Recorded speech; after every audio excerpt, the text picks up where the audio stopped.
Coming up on the very first episode of the Creepy Kingdom Movie Crypt podcast, we bring you the entire Hocus Pocus reunion panel from this year's Midsummer Scream.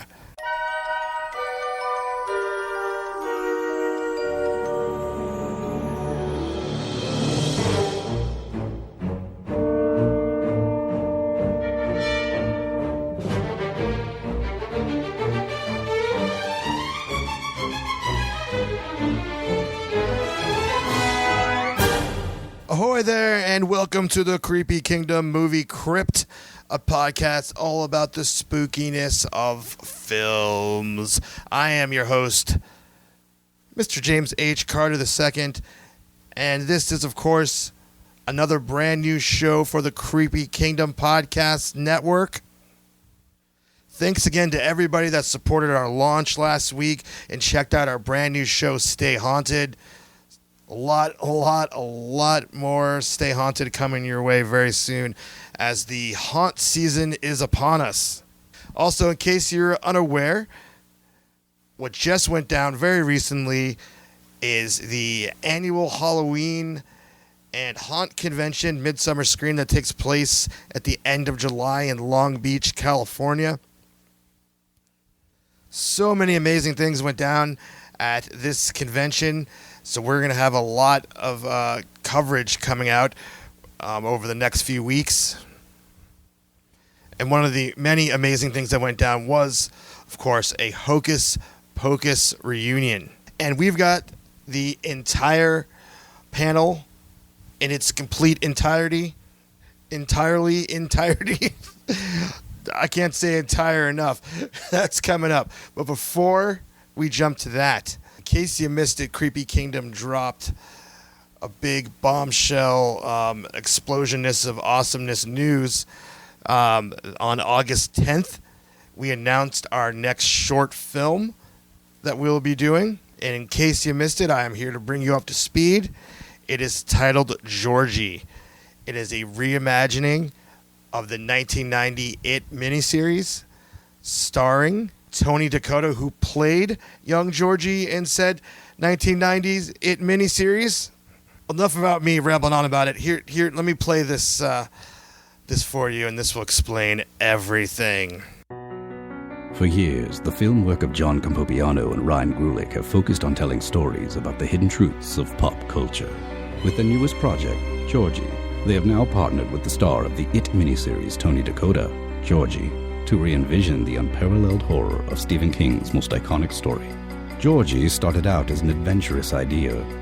What if years after his apparent death, Georgie Denbrough returned to the screen? John and Ryan decided they wanted to explore the possibilities of that very scenario in the form of a short film. Georgie needs your help to return to reality. As a way of showing our appreciation, we have a variety of exciting perks that have been procured lovingly by the filmmakers with the It fanatic in mind. So join us before the chance floats away. You can go to creepykingdom.com or any of our social media channels to get the link to our crowdfunding campaign. We got some amazing perks and rewards. We're currently trying to raise the money to make this thing. We got an awesome story, obviously awesome cast. We're ready to roll. Just want to get everybody involved and make this thing happen. All right, without any further ado, let's get to the panel and let's begin.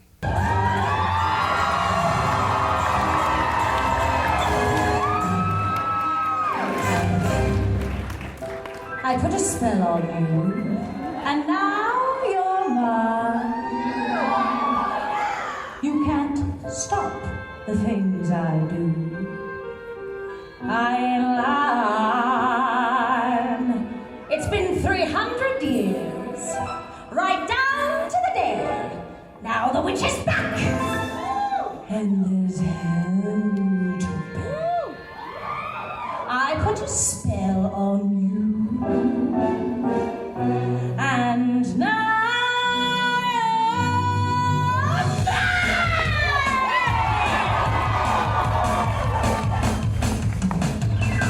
Hello, Midsummer Scream! My name's Wonderland, what's yours?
from the unauthorized musical parody of Hocus Pocus. Now please welcome the host of the Disney Coast to Coast podcast and your moderator for We Put a Spell on You, celebrating 25 years of Hocus Pocus, Jeff DePaoli.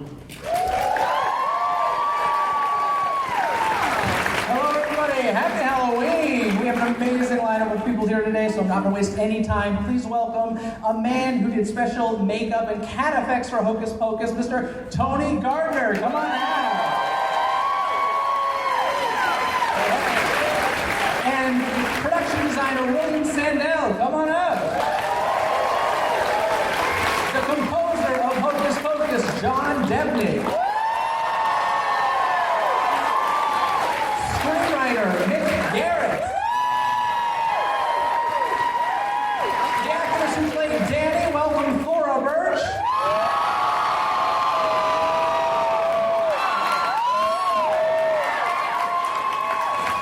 And without this next man, there would be no Hocus Pocus, the creator and producer of Hocus Pocus, David Kirschner.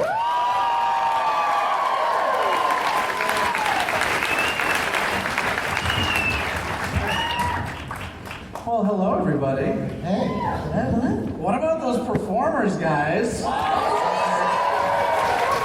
Okay, I'm going to start this thing with a rapid-fire question. We're going to start down at that end and work our way toward David. First thing that comes to mind, favorite Halloween candy, go. Not candy corn. William, favorite Halloween candy, go. Candy corn. Snickers. Necco wafers. Reese's Pumpkins. And candy corn because that's what sold the project. Fair enough. Well, why don't you, since you said it, why don't you start with that story? You said candy corn sold Hocus Pocus to Disney. What do you mean by that? Well, it was a part of the presentation. The presentation was that the executives walked into a room. I had two witches' brooms hanging on monofilament wire and a hollowed-out Electrolux vacuum cleaner. And they walked in and said, why is a vacuum cleaner hanging from the ceiling? And the kids on the block, because my kids were too little at this point, took a Ralph's bag, and for my wife and I drew pictures of a black cat, of ghosts, witches, and then my wife bought about 20 pounds of candy corn. I tore the bottom of the bag and I spread it out in front of them in a serpent kind of design, and when they walked in, they smelled Halloween. And from there, proceeded to tell the story that then Mick would... we rehearsed that. The horror continues. Mick and I took from there.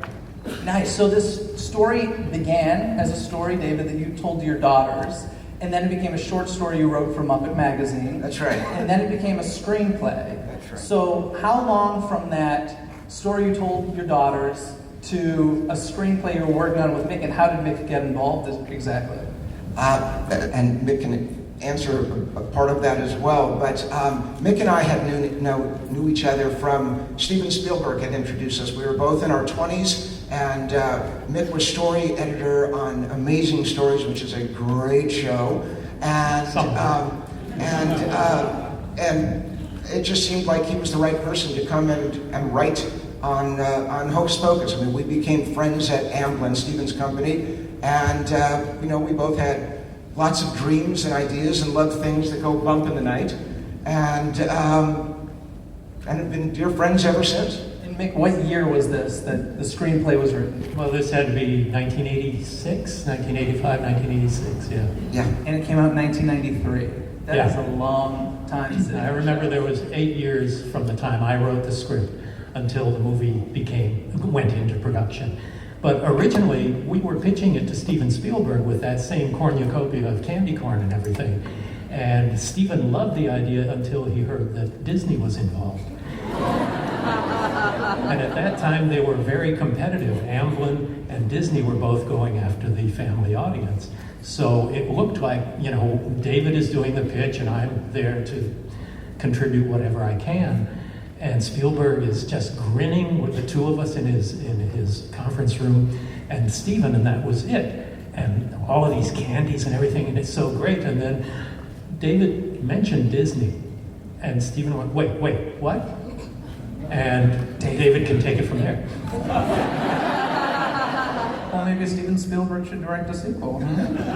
Anyway, so I've heard time and time again that the original story that David and Mick created was a lot darker. But I've never really heard it explained exactly what you meant by that. Now I'm going to assume no musical number. But what was so much darker about it that I guess made it kind of non-Disney? Well, it wasn't quite as slapstick. There was humor in it. It was a darker humor. But originally it was also about 12-year-olds rather than 16-year-olds. Because I think Halloween is much more potent to your maturation at 12 than it is at 16 when you're just stealing the candy from your sister.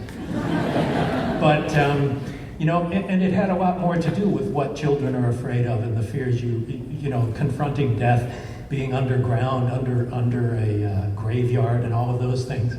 There was humor in it, but it wasn't as slapsticky and as Disney-esque. But the people at Disney felt, well, 16-year-olds aren't going to buy tickets to see a movie about 12-year-olds. So they made a decision after I had left the project. There were 11 other writers on after I had written the first couple of drafts. And how much of that final script is yours? Like, do you see a lot of what you put in there? Enough to give me 3 credits in the opening.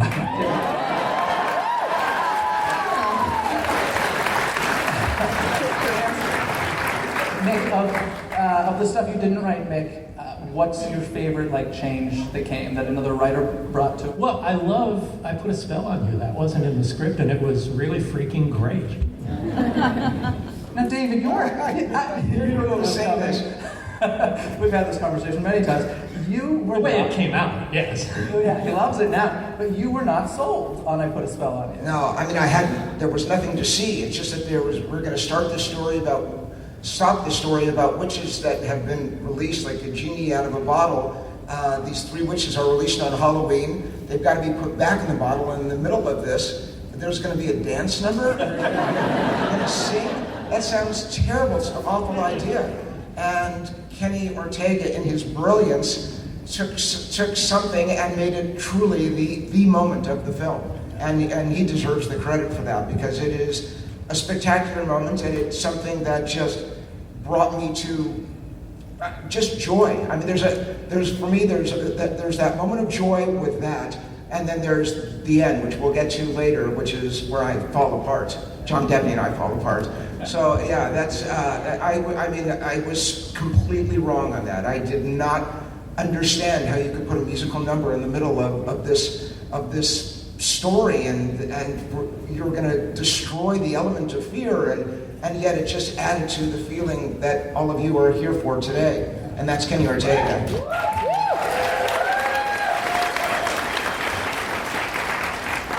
For the future, David, if there's Bette Midler and somebody wants to put a musical number, you say yes. That was an instance where you were dead, right, David? But there was no Bette Midler at that moment. Okay, fair enough. Now, Thora, I'm curious, do you remember the audition process at all, or how many times you actually auditioned? Well, I had a Disney contract. So I didn't have to audition. But there were some screen tests. Finding Max took some extra effort, I think, and it was a bit of a process, but Vinny and Omri and I, we bonded pretty quickly, and I think that chemistry transcended, and even to this day, I have great memories of hanging out with them on the set, so it was just wound up being pretty fortuitous, I guess. That's awesome. This is a question for any of you. I'm just curious, so 1993 was not exactly a year or even a decade so much known for female-led comedies or even feminist movies. So I'm curious, I guess, was that partially done intentionally, or how did that come about, and do you remember any comments about that when the film came out? I actually don't. I mean, it was the idea of 3 witches. I think I was so young that I just thought the idea of 3 witches was a cool idea, and I didn't give it any thought beyond that, or was not even aware that that was something that was not particularly popular at the moment. Yeah, I remember. You would think that if this type of instance were occurring now in today's world, everyone would be hearing about it because everyone would be self-congratulating themselves through the yazoo about how we've brought you female characters. And but at the time, it wasn't even a thought. It was a good story, and we just did it, and that was it. And there wasn't any like, movement to support empowerment or anything like that. It was just it seemed like a sound business plan, David. And how much better to live in a world where you don't have to think about that stuff. Yeah, that's Tony and William, we all know that the true stories come out backstage between the crew members. So, do you remember any comments about anything like that at the time? I don't. I mean, I'd already worked with Dad on Big Business once in all-girl productions, and I know her and Bonnie Bruckheimer were, interested in, keeping that kind of feel in their films. But no, I have my hands full building the witch house. I think most people were just jealous that they didn't get to go on the flying rig like the witches did. And I think most people backstage wanted to help Terry Frazee and all those guys with any rigging so they get an opportunity to zoom across the stage. It's true, there was a little bit of a competition on the set, but then, I remember Vinny and Omri being a little silent on the day that I got to get on the rig. And after I was done, we were up there for 6 hours or something like that. It was incredibly uncomfortable, and I remember telling them, no, you don't want any part of that, okay? You didn't miss anything. They're like, wouldn't hear any of that. They're like, whatever, fine. A cute one gets to go up on the rig, whatever. Now, how many of you on this panel actually grew up very close to Salem, Massachusetts? How many of you got to go to Salem at some point during the Well, I spent a lot of time scouting it, looking for locations for the film. They kept sending me back and forth, waiting for the fall leaves to start falling. So I love Salem. Fell in love with Marblehead and Salem. It was terrific. I know you spent a lot of time there. Well, I went there to research the script in the first place, and it was during Halloween time. And in Salem, they spend 10 days straight celebrating Halloween, climaxing with a candlelight vigil where all the witches in Salem, and there are more witches in Salem than anywhere in the world, all parade up to Gallows Hill to celebrate the death of the witches in Salem. So I went back there 6 years in a row to do that celebration because it was such an amazing experience, and it's an amazing town, which is not so amazing in Salem, but the experience was fantastic. Well, we were filming for that week in Salem at when the memorial was being finished for the women and the one man, and it was at Halloween. So we're in Salem filming this great Halloween film on Halloween in Salem. It was outrageous. It was unbelievable. It was so cool. It's pretty incredible, yeah. I remember going to a museum which was actually, an abode where some witches had lived, and they strung them up and burn them or whatever they did. I don't know. But but I remember being really like, oh, this is the house. Like, it's not. I had already seen photos of what you'd been working on, and I was super excited. I was like, no, this is wretched. This is just some white walls and some wood and nice floor. This is not right. There's nothing cinematic about this. We need to get on this. We gave you a pretty good witch house. You did a much better job. So, William, what was the process like? If you shot some of it in Salem, but you also shot a lot of it in Southern California and a lot on sound stages over at the Walt Disney Studios. So that's kind of daunting to be shooting in the real location and say, okay, replicate it for California.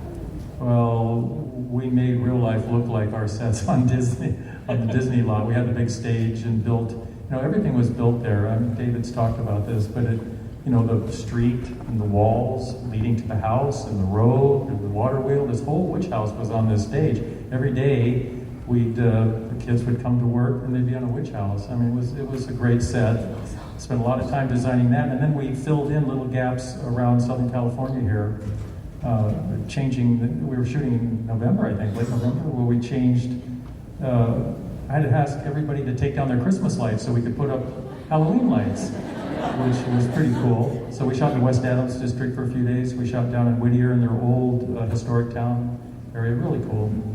Bill, I just want to say, Bill, there's a great scene where Vanessa gives Omri he thinks it's her phone number, but it's his phone number that she's giving back to him. And she's wearing that magnificent red coat that she puts on her hood, and that tree in the background, but most of the leaves were gone, and you had to put leaves on that tree. I mean, today we would do that digitally. But everywhere we had to make more fall. It's pretty funny. I love that scene. That's still one of my favorite scenes in the film. It's so beautiful. I'd actually heard that you brought in, tell me if this is a lie or not, but you brought in region-specific dirt to the soundstage. The trees were specific, all the foliage was specific. It really was a pretty cool set. I mean, that was an A ticket in town. A lot of people were showing up to look at that set. And before they tore it down, Disney had said, "We're going to tear it down. David, would you like it?" And Yes, the answer is yes. Think, just in our yard, could we put that in there? How can we make this work? Because it would be the greatest playhouse for kids in the world. But we couldn't do that. I actually heard it was built like an actual cottage as well. It wasn't a set per se. Is that? No, it's a full build. That's crazy. It was really a cool set. I've done a lot of sets. It was the most incredible set I've ever been on. It was a whole stage. I mean, you literally opened the stage door and you walked into the outside at night, and the sky was lit up and colors disappeared into the distance, and there were different layers of trees coming at you. You felt like you were surrounded by this world. And then in the middle of all that was this little house with a wheel, and there was really water, and you would walk into it and you would forget where you were. It was the coolest place to get lost in. And then we connected it to the cemetery too in some kind of way. I remember that. Yeah. That was like, here's the house and then the woods, and then you go down a certain path, and then that was some of our cemetery set. It was a feat, really. It was. I have to say one thing. The whole cast was so cool and so great, and the kids were so great. But I just was telling Thora earlier, I have got to say this. We'd go to the dailies, and they were so beautiful and so wonderful, and she was amazing. I mean, there were audible gasps in the screening room because she was so little, and she was so precocious. There's a happy kid on that set. Happy kid on that set. And Thora knew every person's line in the entire script. No one else could care, but Thora knew every person's line. When someone was off, it was Yeah, Ben didn't like that too much. Did you ever correct Bette Midler and all? Accidentally. I did one time, but I learned my lesson on that, so yeah. That's awesome. I am curious, have any of you ever dressed up as a Hocus Pocus character for Halloween? John, you have. Come on. No, I haven't, actually. I wish I had. There's time left, man. Well, when we maybe do the next one, then I'll dress up for it. Then I'll come down. I think you've given 6 people good ideas. Yeah. Well, Bette dresses up every year for her ball back in New York. Yeah, I was thinking I would love to wear that out. I always, even then, I wanted to wear the outfit. The costumes were so incredible, the detail, the different fabrics, and all the research that Mary Vogue's costumes were unbelievable. Head costume designer covered that. Those costumes have really become iconic. Yeah. Are there any in the house today? I saw someone show up. There you go. Stand up if you're dressed.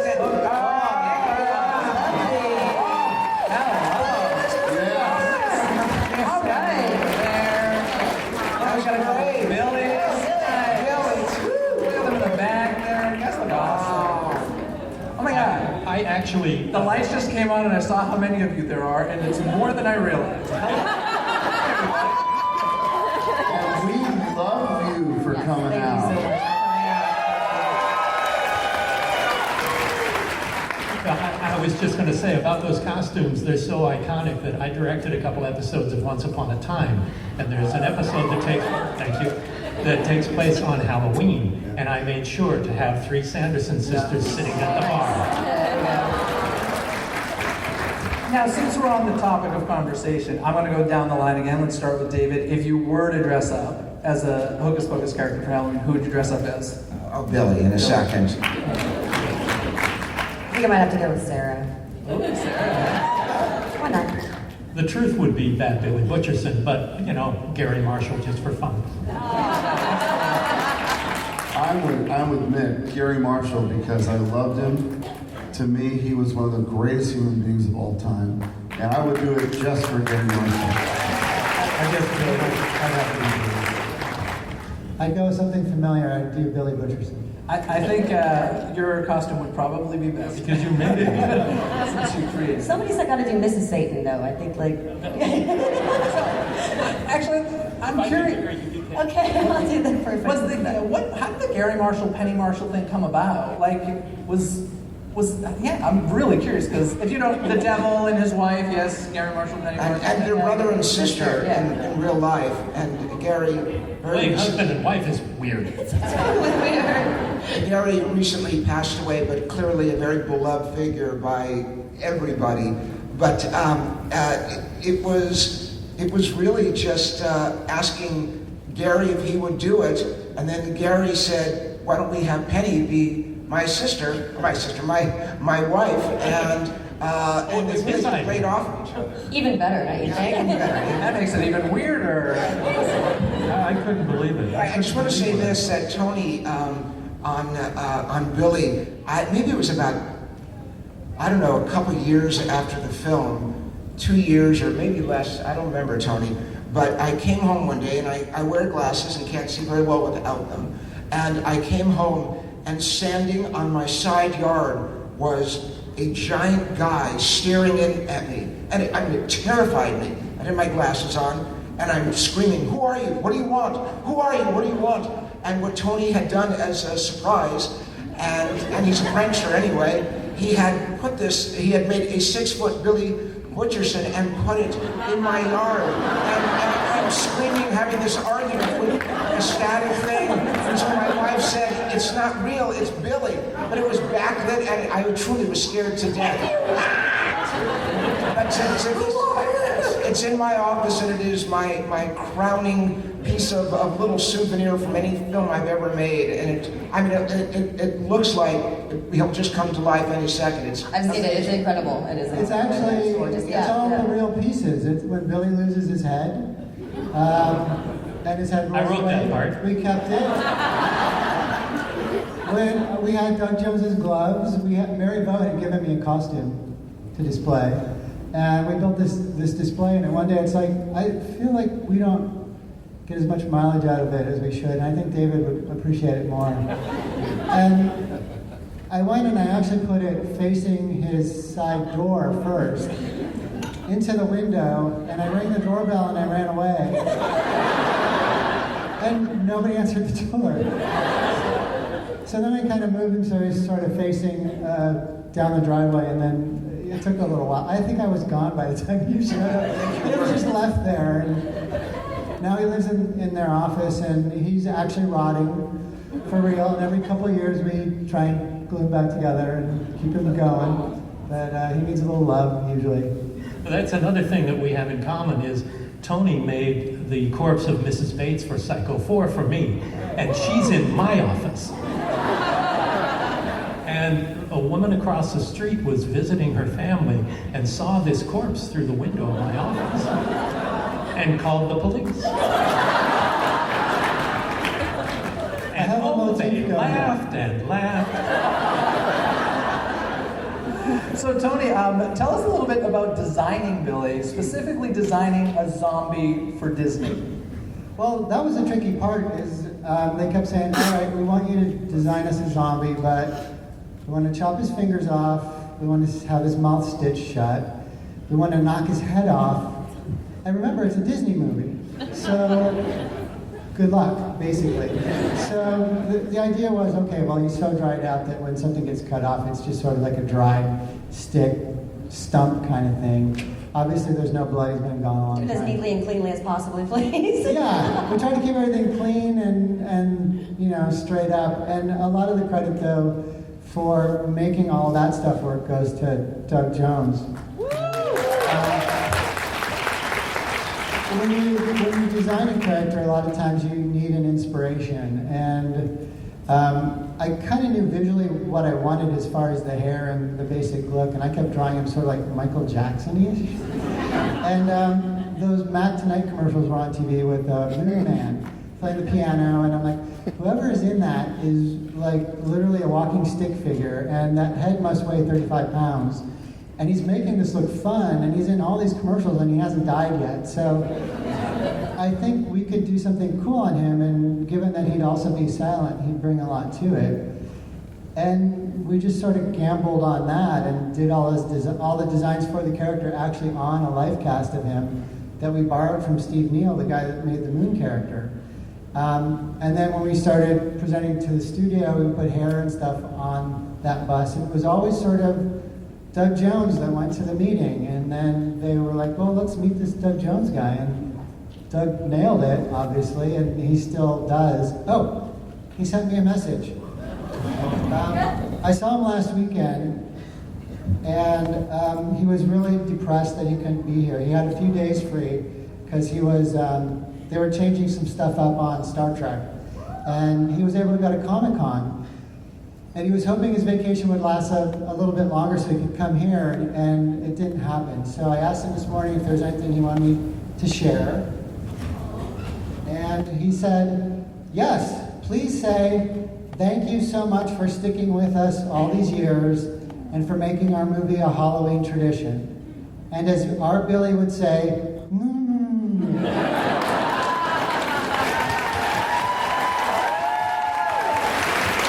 And we really wanted to be here because he really genuinely loved the experience, but he really loves talking to the people that still continue to love the experience. So yeah, he's a big fan too. Yeah, well, Tommy all said hi.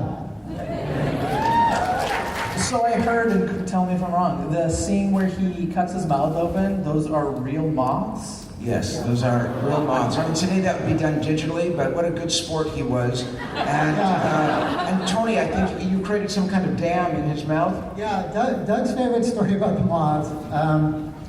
Basically, we cast his teeth and we made this little latex reservoir sort of cup that fit in his mouth. We had to put a hole in the back so he could blow dust out. We had Fuller's Earth inside this thing. And the animal control people came, and they would take each moth and fold it with tweezers, and they would stack them inside this cup in his mouth on top of this pile of dust. And then he'd close his mouth, and then I would have to glue the stitches into place. And then it was time to shoot, and he'd go for speed, obviously, pull the knife across, take a deep breath, and then cough air through this thing to blow the moths actually out. And I remember, and his favorite story is basically one time, it took a little too long to set the shot, and he already had the moths in and the dirt in, and he'd been standing there for a while, and they said action, and he drags the knife and he opens his mouth and he goes, and he said it's sort of this pile of sludge came out, with these moths sort of sliding down the surface of it out onto the ground.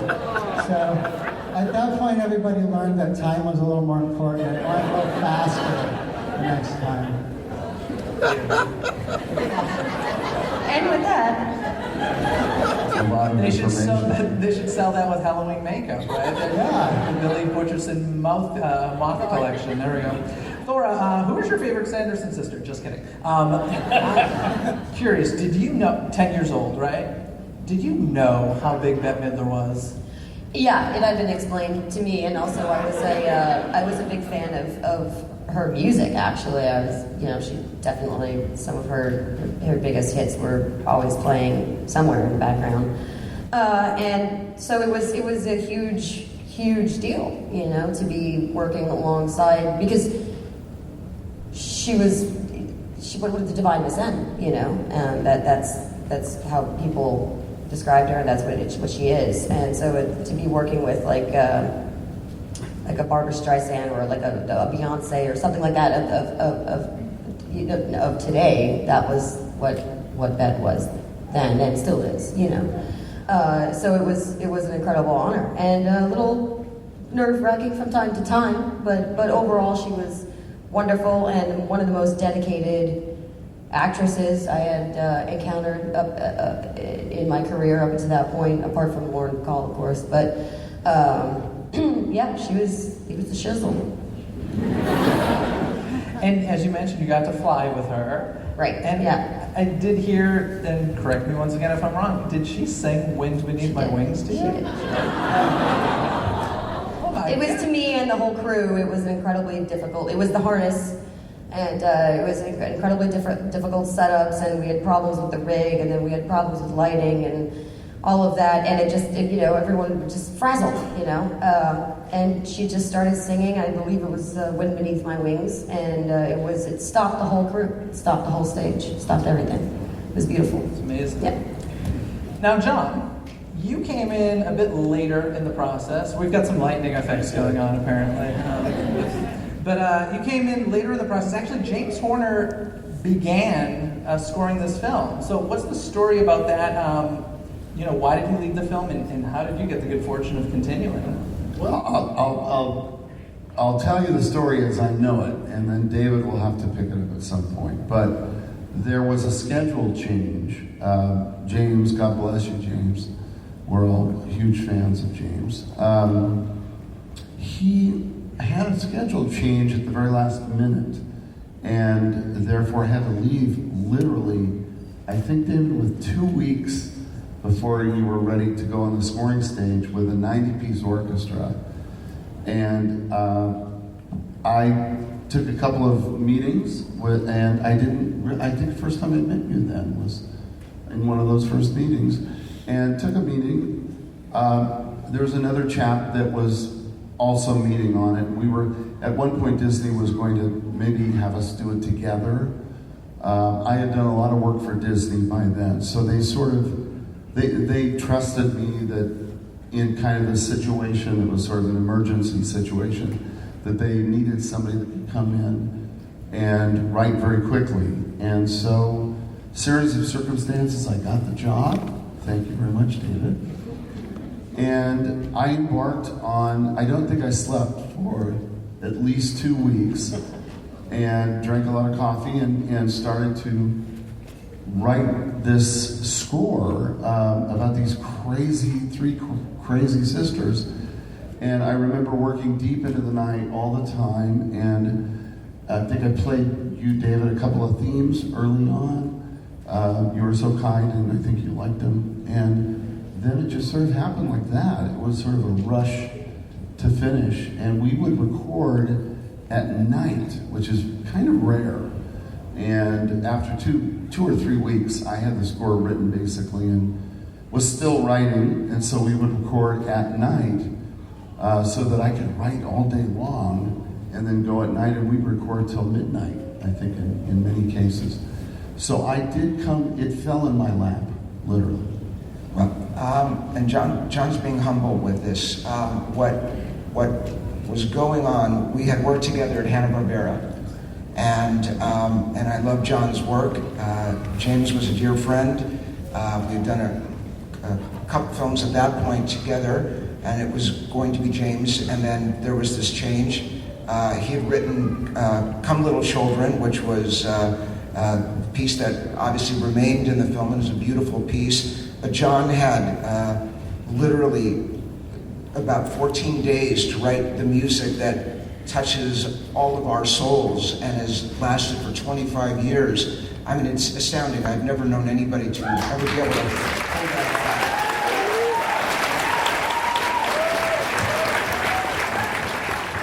back. Jeffrey at first was not interested in John, not that he'd heard anything, but Katzenberg? Jeffrey Katzenberg, and he just said no. He does, at this point, I think you had done the Jetsons, and you were doing stuff for us at HB, and I think Jeffrey kind of looked down his nose at the idea of that. And I was a kid. We were all kids, really.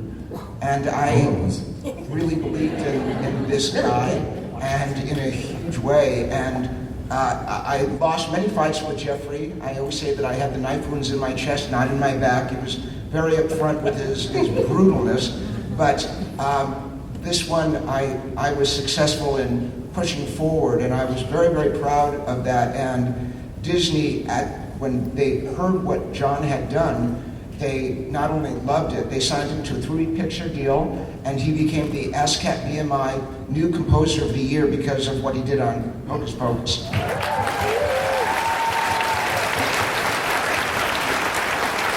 And John, did you not, that whole little blue Disney castle logo at the beginning that we grew up at the beginning of Hocus Pocus and many other films, you composed that, right? I did. It's sort of a long history. Yeah, that deserves applause. My dad, the Disney DNA in the blood runs so deep in me. My dad worked at Disney for 40 years, and he was the clapper boy on Snow White as a 16-year-old kid. So I had a history with Disney, and that certainly helped me, David, when you fought for me to get this job. So yeah, over the years I had done the castle logos and some other stuff. So I was not a complete unknown quantity. However, I had never done a major film, and this was my first major film.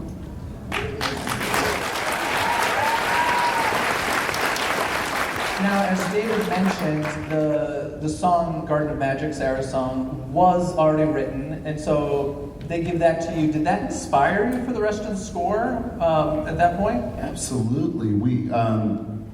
That was probably the first piece of music I heard, and it was so gorgeous what James had done. And what David and I had spoken about was that the very beginning of the movie I had to quote it a little bit.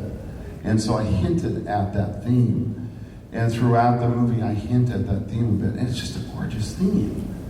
Come, little children. I mean, it's just... Sing along time. Lilting. Yeah, I know. I'm a musician. I sing stuff. Sometimes not very well. But yeah, it was a beautiful song.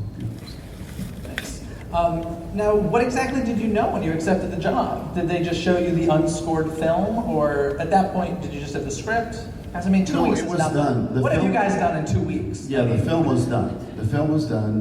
I knew inherently that I had to come up with a couple of the main themes right away.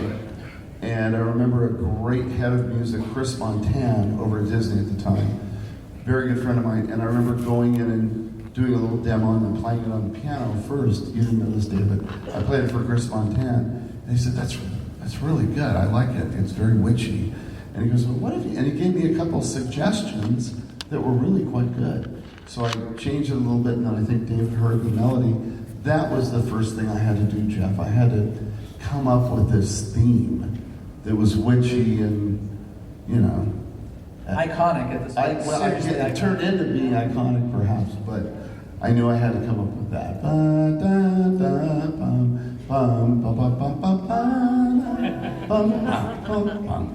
And it had to be operatic, really. And I didn't know at the time, but it's rather operatic, the whole thing, because the sisters are so over the top.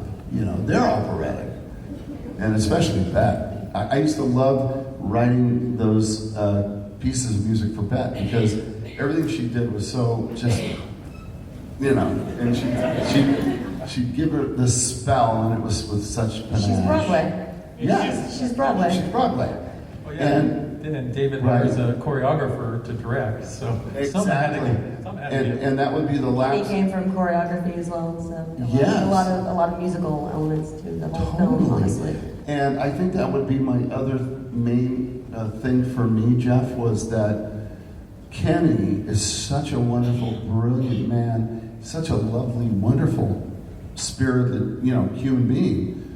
And he sort of clued me in early. He goes, "Well, watch how the girls are walking. They're really dancing." And I went, "Oh, they're dancing." So when they're going down the street in tempo, and that was a little key to the door that helped me with the score immensely. It really did. I think one of my fondest memories is watching Ben and Kathy and Sarah Jessica working out their routines on stage.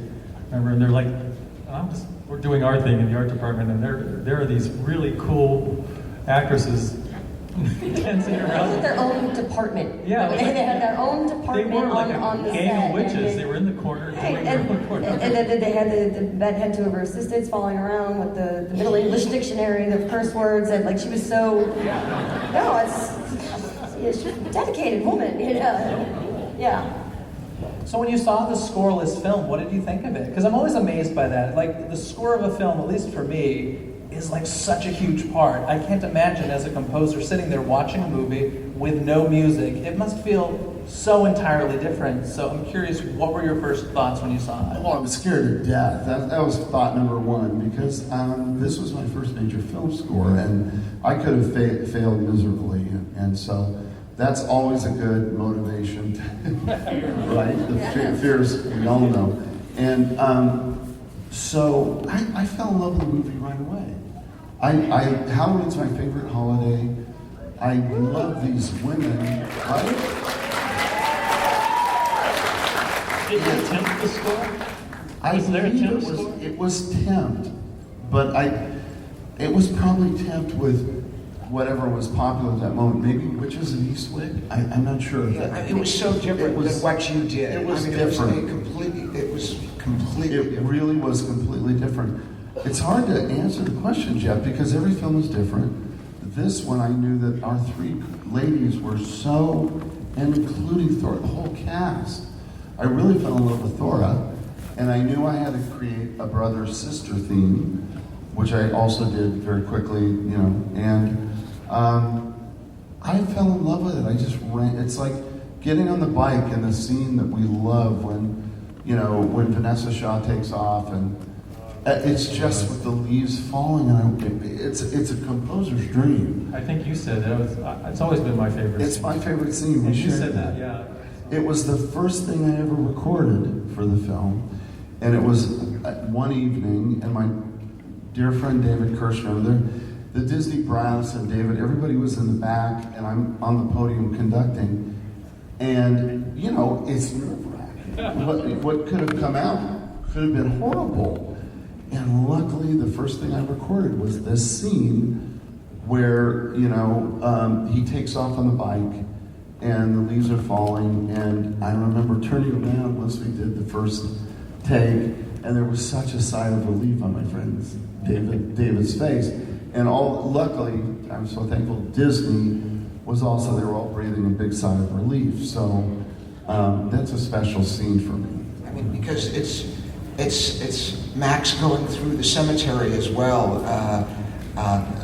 I believe that was Marblehead, is that right, Bill, that we shot that, and all the different colored doors of those homes. I had never been to that part of the world before until Bill and I flew back together, but until we made this film, and just the cemetery, Henri riding his bike through there before he runs into the bullies, but the music is just so uplifting, and it could have just been almost source music. It could have been anything, and it just elevates the film from the beginning. It creates its own tone. It provided the tone for Hocus, if anything, even more than the performances. I really feel that the score provided the tone of it, and it tied it all together because we're constantly vacillating from incredible extremes. We're really sweet and saccharine and up with family and unity and love and togetherness, and then let's talk about hell and virginity and like all of these. This guy's head could lose his head, and the cat's gonna die, and all this horrible stuff. And then, but also here's some candy corn. But it really is, I think, the score that kind of helps. It's the binding element. Well, it was certainly a lot of fun, to put a period on. I always felt that every piece of music, even if it was, scary, a little scary, it had to be scary, but it had to have that fun element. One of my other favorite scenes, I'll just throw it out, when Winnie's gonna die, and she's saying, spoiler alert! Take me to the window. Am I skipping ahead? Yeah, and she says, take me to the window. And to me, that was the film right there, because she's so funny. And then she gets up, and that light is shooting up, and then the music just gets crazy, and they're off, and then Kathy gets on that wonderful Hoover vacuum cleaner. And so that's the film in a nutshell. And I think that's a tribute to David and what everybody did, the cast did, was it had to have the reality of this dire situation. These witches are going to suck the life out of every kid in Salem, and there's a ticking clock, and you guys created it. David conceptualized and wrote it. Well, if it didn't have a heart, it wouldn't have worked. Right. And the music encapsulates that heart. Everybody did their work around that emotional core. And even when it's at its scariest, or at its funniest, or at its silliest, it still felt genuine and human. Well, not only that, but that black flame candle, that was no joke. That candle was the real deal, and they really did a number with that, and it was pretty cool to see. That was David's idea. Now, a question for all of you. I'm curious, when you got the news that the film was going to be released in July, because nobody wants to celebrate Halloween in July. I do.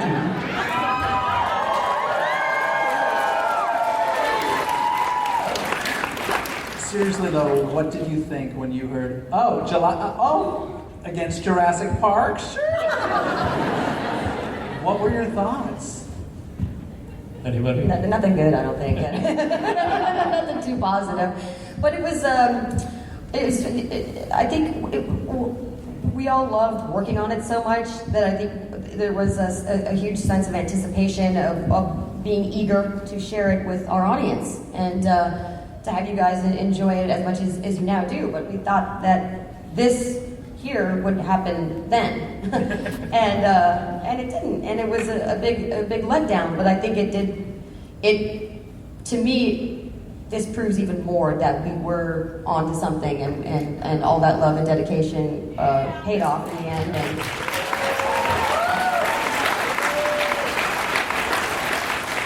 I have a slightly different perspective because I wrote it 8 years before it was shot. It's coming out in July. Freaking great! I just knew, I mean, I'm a below-the-line guy. I couldn't speak to other things, but I was just happy I did the world's greatest Halloween film. It was fun. I was so happy. One of the coolest things on Halloween is when little girls dressed as the Sanderson sisters knock on your door. One of my favorite things about Hocus Pocus is simply the fact, like I said, I grew up in New England, and that is like, SoCal Halloween is awesome, but like New England Halloween is the right Halloween. I will say, both Hocus Pocus and Trick or Treat are the two movies, in my opinion, that do it the absolute best. So I love that about it. But, you know, as we said, once again, the movie did not get great reviews when it came out. So I would like to know what you would like to say to those people who wrote those reviews 25 years later now.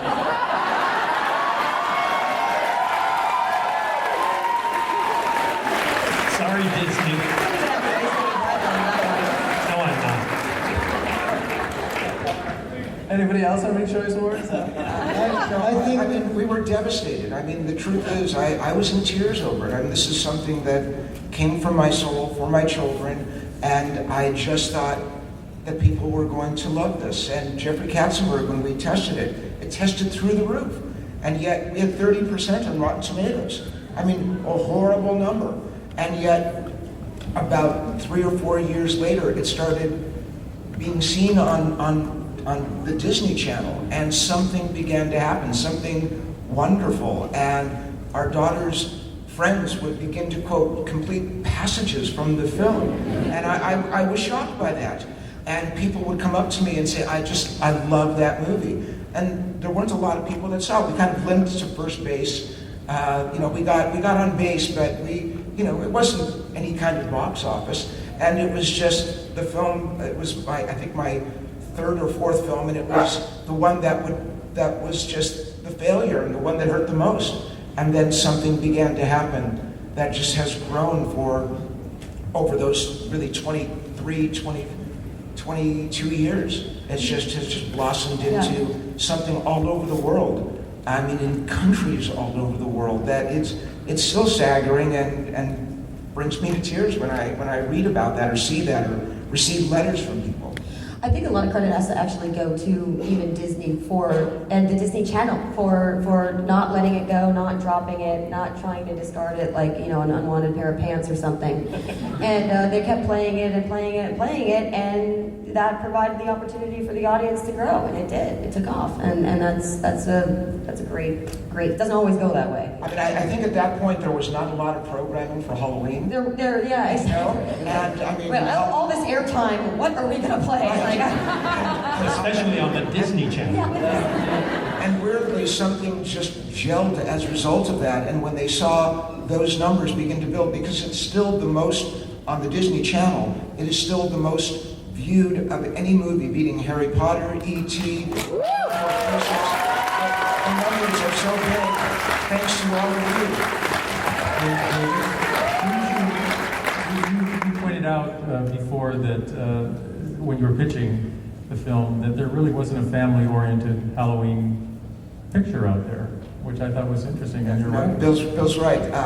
That day that I pitched it, what I said was that Halloween is almost $1 billion industry, and adults become children on that day, and children become monsters and witches and millions of other things, and there was just an elixir there that I don't think, I'll speak for myself, that I really understood. It's the black and orange and the smell of candy corn that was in me that I loved so much, and so I just believed in it. And when I read in Wall Street Journal, which was not something I usually looked at, but I saw an article on Halloween that it was almost $1 billion, and I said to them, that number made sense to them. I don't know if they cared for the story or anything else, but I think they saw that number. And today, as you're seeing here today, Halloween is a $10 billion industry that grows and grows and grows. There's a lot of people out there that like to let their freak flag fly, and I think that's really what it's all about. Why this movie? And if I could just add to all that, I just did a movie last year called The Greatest Showman.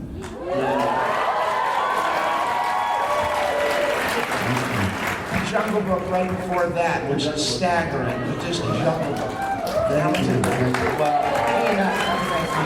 But I will tell you guys, very similar, and I haven't told David this yet, very similar phenomenon. That movie came out and tanked the first couple weeks, and we were all devastated. But, like Hocus Pocus, and I knew it back then, there is such heart to Hocus Pocus. There is such a yearning, and in my humble opinion, there's a yearning for all of us out there, all of us as a human community, for inclusiveness and connectedness and love. And Hocus Pocus, everybody's trying to analyze why is Hocus Pocus such a phenomenon over the years. And I think it starts with a young girl and her brother has to do something heroic to save her life, and in the end, gives his own life for her. And for some reason, sometimes our Disney friends have not quite grasped what I think is the depth of the movie, and that's a huge credit to all of you, that it is about you. It's fun, it's frolicking, but there's that beautiful scene in the end of the movie when David and I were standing. This is the last piece of music I did. Jeffrey Katzenberg, God bless him, wanted to add a joke into the end of the movie, and so we had to add some time when our two beautiful characters now are reunited and going into the gates of heaven, I guess, David, right? It's a very deep thing, and so we had to add some time in that, and we were down to the last minute, and I'll never forget that because I looked at my timpani player, the guy that does the big kettle drum, dun, dun, dun, and we had to add on the fly a bunch of 20 seconds or something to make the ending fit after that wonderful joke that's in there, which does get a laugh every year. And so I remember looking at my guy, we had 5 minutes on the clock, and you guys know this because we're always working on deadlines, whether it's a shoot, and you got to get that last shot. So I looked at my timpani player, and I went, let's just do this. And David's back there, and we were all like, what are we going to do? And we did the last piece of music, and it was perfect by complete accident. You know, my guys went bum, bum, bum, bum, and David's back there holding his breath, and it goes bam, right on the cut to those gates closing. And my point is, some films are just blessed like that, where, you know, thank you. You're blessed with an incredible team of artists and you know, and actors and actresses. And it was a blessing.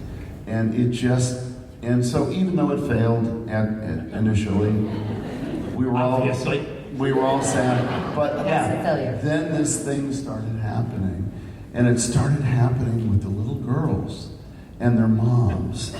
And I know you're the same day, I bet everybody on this stage is, how many times I've had a little girl who now is a mom telling me with tears in their eyes, you have no idea what this movie means to us and our family. Actually, Mick Garris has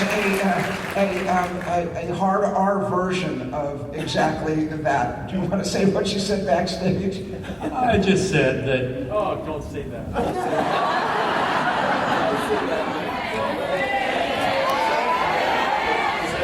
I'll tell it to you when we're signing. No, I just said that if ever I wanted to get lucky, all I'd have to do is wear a t-shirt that says, I wrote Hocus Pocus.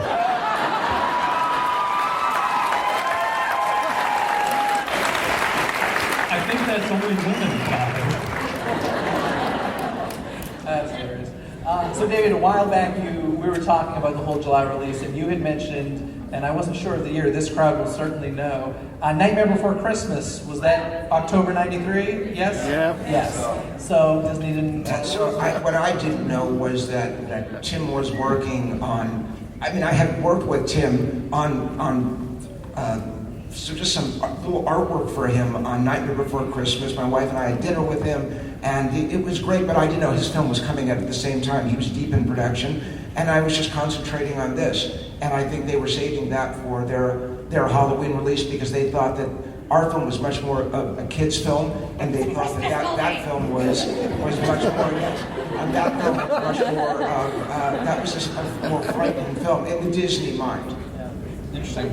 So you mentioned Kenny Ortega, the director of the film, and he was obviously a huge influence on the film. And I am a little curious, was it tough to convince Disney to let you use Kenny? Because up to that point, he had only, for Disney, made an even bigger flop, The Brilliant Newsies. Right. Honestly, I did not know, Disney brought Kenny to me, and I didn't know, but he's the kind of person, just one of those rare personalities that you fall in love with. I mean, he just loves life and is so full of ideas and just optimism. And that optimism is just weaved through the film. It's so, it's very beautiful. And his soul is such a part of that. And yeah, I mean, it is ironic that, you know, that Newsies had not done well, that this film had not done well. And Kenny is literally, I mean, there's something at Disney called Disney Legends, and most of them are not living. Kenny is living and is a relatively young man. And, you know, Newsies, Hocus Pocus, High School Musical, Descendants 1 and 2 and 3. And all the stuff he did with Michael Jackson as well. All the stuff, yeah. I mean, and that documentary he did on it with Michael, I mean, just staggering. Kenny's voice is that last voice you hear in that famous clip of Michael Jackson rehearsing, when he says that's it. It's kind of spooky to me. Oh, yeah. But let me say something about Newsies. Because I worked for Kenny Ortega and did Newsies. Don't get defensive there. And then, you know, Newsies went on to win a lot of Tonys. You know, it was big on Broadway. It was just a little too early for musicals, I think. You know, then Glee and everything. You don't have to convince me, trust me. Let me say something about Newsies. So guys, Hocus Pocus, to me, doesn't have a ton of current references in it. You don't hear them talking about things going on in the real world in '93. Was that done on purpose? Other than ice. Other than ice. I did not write ice. But was that done on purpose so that it could? I mean, it's a timeless movie to me. You know, the Disney note was they wanted something. I think I'm sorry, I just forgot the wonderful writer's name. Neil Cuthbert. That was Neil Cuthbert. That's his name, Cuthbert. Joke, and Disney wanted something for exactly that reason. I think that's why Jeffrey also wanted, because Virgin wasn't in our original piece. Jeffrey really wanted the whole Virgin thing, and in my opinion, I was bothered by, because I thought it got my favorite scene in the entire film is the scene with Thora at the end when those gates are open, as John so beautifully presented it. And I didn't want that being ruined with the idea of a virgin lit the candle, and you can hear it. I mean, it's been dropped into the film. It was a last minute thing, a last minute Jeffrey note. He was head of the studio, and we did it. But I sure fought it and didn't win. That was a knife wound in my chest as well. But you know, people seem to love it. I just felt that it got in the way of a scene that was so beautiful and was about the love of I mean, you see Thora's love for Thackeray Binks and him. He's died, and she's crying over him. And John, Debney, and I always cry, no matter what, over that scene and Thora's performance. And then when those gates open, and for me, the inspiration of that scene and the gates open, and they were miniatures. They sat in my office for years. But the inspiration for that scene was strongly. If you haven't ever seen it, it's a movie called The Ghost of Mrs. Muir, and it's a magnificent film. And I just always wanted to go to heaven one day with my wife. That way, come back and get her. Sorry, I'm going to choke up here. And get her, and walk out the window to the clouds just like that to heaven. And so that was my inspiration for the gates opening and those two that love each other so much to go off for eternity together. By the way, I believe It's getting a little misty. I believe the word virgin is mentioned at least once every 10 minutes of the film. I didn't know that. Wow. I think so. The power of Jeffrey Katzenberg. Now, Tony, we haven't talked too much about Binks, and at the time, quite technically advanced, yes? Yeah.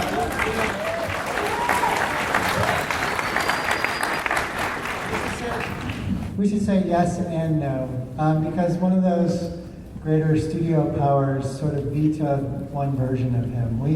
We had the small animatronic version, and then we had the stand-in one, the floppy one, the inflatable one, the one that gets run over, the one that reflates, the one that she cries over. But there was one close-up one that we did, and it was based on the idea what Chris Wallace did in Gremlins. Was he had all the Gremlins were like this big, and when the camera would push in for a close-up, the gremlin head was, it was like 2.5 feet across. And we're like, that's such a great idea. Let's do that for the cat. We can make the eyes dilate and do a lot of stuff with the ears with translucency and do a great performance. And we actually shot some stuff in our shop that was forced perspective, where we were making the cat look smaller than it was. Like somebody's looking down at the cat's reacting to them, and then over the opposite shoulders. Sort of like Lord of the Rings kind of stuff, where you just do it all in camera, old school. And we were so excited to show it to the studio. We didn't have the ears done yet. We're like, well, let's just cut out some cardboard in the shape of the ears so they know where the ears go, so they know that we know what the silhouette of a cat looks like.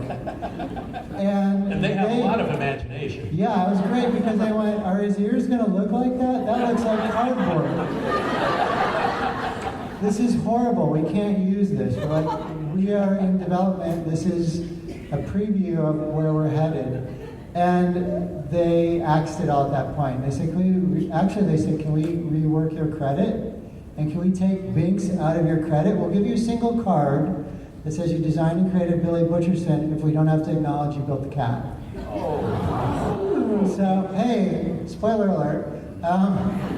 So it's like, okay, that's fine, but a lot of the stuff with the life-size one is still in there. But the animatronic one, it was really complicated, especially for the time. And there were there was a huge bank of servo motors connected to it that made noise, and if he was on the street, we'd put it in a manhole cover, down the manhole that Billy's in or whatever. But I think it was technically a little too problematic, and for his credit, Larry Madrid, the guy who trained the cats, and there were a lot of cats, he had a cat that sat in the street and a bus pulled up to it and stopped right in front of it, and the cat didn't move. And we're like, we don't need to be here. This guy's got it. This is everything. So we became more about like over the shoulder, and they'd use our cat and they would digitally put a face on it. We were always kind of bummed that it was simplistic and the eyes didn't dilate. We were trying to, it's like, E.T.'s eyes dilate. That's so cool. We can do it with a cat. And we were all like so into it. And then that whole thing sort of, the door got shut on the oversized head. And the life-size one it is what it is. We were able to use it quite a bit and give it personality. But I thought it was interesting when we started, we had to build it so that it could gesture like a human and do arm movements and stuff that a cat couldn't do, because they wanted to make sure that you could still know that there was a kid inside it. And the first time we shot a test of that, it was Kenny, I think, said, "This is so creepy." As I'm doing all this stuff, he's like, "We can't do that. We have to like lock these joints down, and it has to do what a cat does. It has to be a cat with a boy inside it, not a boy that has a cat body." And it got really specific, but all that stuff makes a difference. You really follow a real cat, and you care about it. The other thing that's got to be said is the great Chris Bailey, who is a brilliant animator and director, did the animation when Binks was speaking. And it's usually it was stuff that you put like peanut butter give peanut butter to a dog or a cat, and then you just kind of drop it in. But Chris, and we didn't have a big budget at all, but he did the animation on that, and it was staggering. And sometimes he didn't have to do the whole face because the cat was so good. He would just add the mouth or add a blinker or whatever to the face. So it was cool to see all those things overlap, because it was kind of the first time different departments overlapped like that. And clothes. What's that? Clothes. Yeah. That was a Sleepwalkers reference for people that like harder, scarier movies.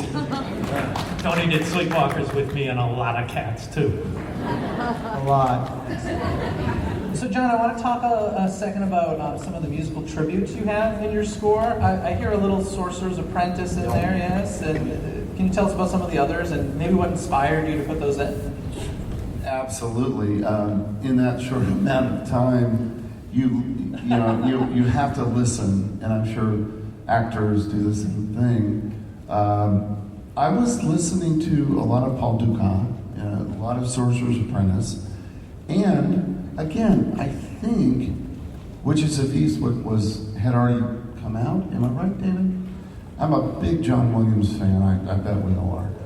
And John's amazing. He's my hero. So I was listening to Witches of Eastwick as inspiration. Although my score is a lot sort of more whimsical, I think, than Witches of Eastwick was pretty serious.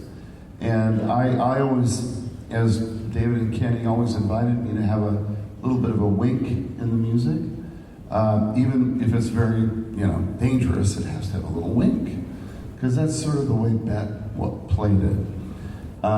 So a lot of classical music back then. I listened to, believe it or not, Mussorgsky. Night on Bald Mountain was a big one for me because the whole end of the movie, it had to, the end of that movie, I still revel in what all of us sort of accomplished in that graveyard. It's literally wall-to-wall music, great acting, great special effects, and it goes on for, 10 minutes, 12. So, I would say those are my three sort of inspirations. Little Wizard of Oz in there as well?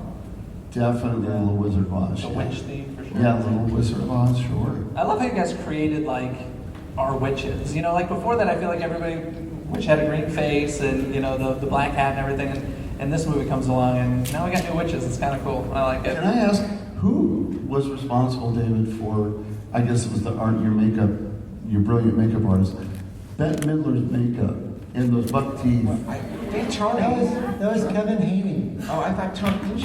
Wow. No, when we were given Mick's script, we did designs for the witches getting eviler and turning more into crones, and the boys in the cages actually turning into old men. And all that stuff started... You missed that, don't you? Yeah, it was cool. And all that stuff sort of got like wound down, and they sort of changed direction. And Kevin Haney, I believe, had worked with Bette on something prior to that. And he did the teeth, and then he also did Kathy's nose, and it's like nobody knows she's wearing a nose in the whole movie, you know?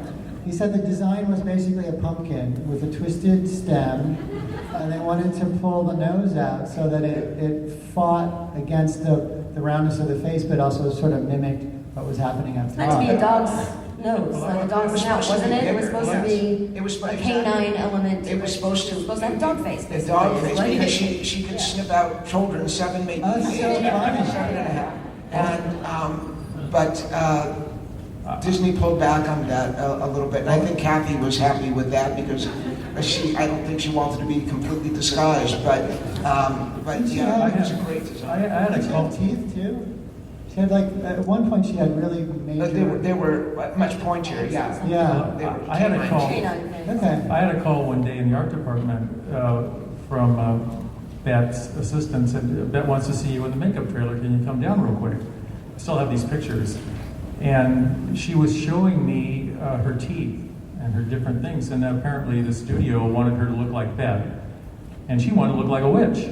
So I thought it was really interesting. And she said, what do you think? And I didn't want to really get involved, but I was like nodding and shaking, and it was really quite extraordinary. She was really working hard to not be Bette and be a cool witch. She did it. She did it. How much input did the actors actually have in the design and look of their witches? Bette certainly led the posse there. I mean, you know, Sarah Jessica Parker looked beautiful, and Kathy really, Bette had input, the others really didn't, but Bette had strong input. She's opinionated. Follow her on Twitter. She also was really particular, I remember, about her fingernails and the claws of the witches and the shape and the color. And she would actually have somebody come in every morning and go into her trailer and actually apply acrylic nails and blend them in and color them. And then have that same person come back and wrap and remove all those nails and put some stuff on her hand so she could go home. And then she'd go to sleep and come back and do it all over again. She was really wanted to be a witch. Yeah. She was really into it. The wig was a nightmare for her too, I remember, but she had the patience for all of that really, because her whole getup was pretty time consuming. And she earned all of it. I mean, think if she didn't have that input, Winnie would not be who we're all here. I wanted to ask Thora. I always have loved Mary Boat's costumes, and I see them all over the internet. I love your costume. What was it like getting that? You have the coolest costume. I did. I loved it. The hat was frustrating at times because it was too big for me, and it was always flying off or blowing off, and then more and more pins. So that was kind of a nightmare. But it was a costume that, I think I would have put together at that point. It was the type of shirt that I would have wanted to wear, and the skirt with the pants thing, I think maybe threw me a little bit. I was like, it's a New England thing, okay. But it was a lot of fun, and it always, I think that the fact that it was just that one outfit, I was really used to, having a lot. I just had come off of All I Want for Christmas, and I just had the most amazing, New York kind of socialite's daughter outfit, really everything impeccable, And this one was like, okay, now go do your tomboy thing, and and I'm like, yes, absolutely, sign me up for that. Let's go. Now, sadly, we are winding down here because we're running out of time, but this crowd would kill me if I don't ask Hocus Pocus 2. David's eyes just got so large. Ladies and gentlemen, Mr. David Kirschner. Take it away. I mean, Disney has asked me not to talk about stuff, but For how many years are you not allowed to talk about it? How long is this going? Shut off your phones. In short time, there will be some news. But that said, there was a book that came out. I don't know if you guys know. In July again. In July. And we're very proud that John was talking about inclusiveness, and in this book, and it makes me very, very proud. The book is the first story that we all worked on. The second story is contemporary, and again, that may not have anything to do with what Disney's going to be doing or not. But the story in the second book is about two girls and a guy, and the two girls begin to have feelings. They're in high school, and they begin to have feelings for each other, and it's beautiful. And I really, really recommend that book. It's really hot. It's really sweet and beautiful, and as someone that certainly looks at it very closely, I was really taken with what Disney did in that second book. It's really something. So take a look when you can. Can we take a straw poll? Okay? Straw poll, you can raise your hand or yell or whatever, but I was telling everyone backstage that I know we all on this stage in different ways have been on Disney for a long time, years, to embrace this, what has become this, because of you guys, this iconic film. It's not going away. They can't ignore it. These characters are ingrained now in our psyche and in our culture, I think. I personally, and I know David agrees, and I bet we all agree on the stage, I think it would be wonderful for the 25th anniversary of this film to be maybe at the Hollywood Bowl or to be at the Kodak Theater, and I will conduct a live orchestra.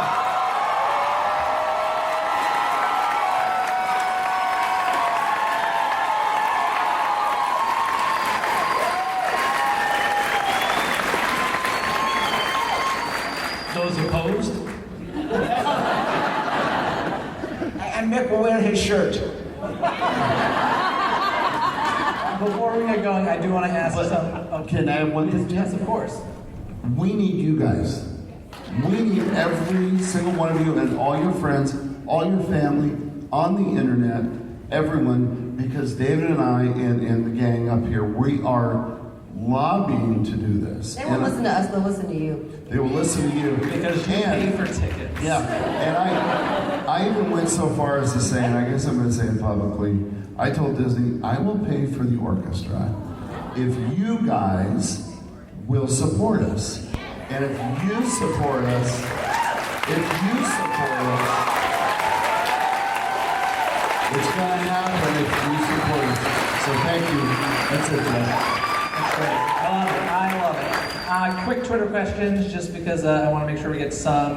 User _Allie wants to know, do you have any props from the movie? Are there any you wish you had? Any of you? I have a book.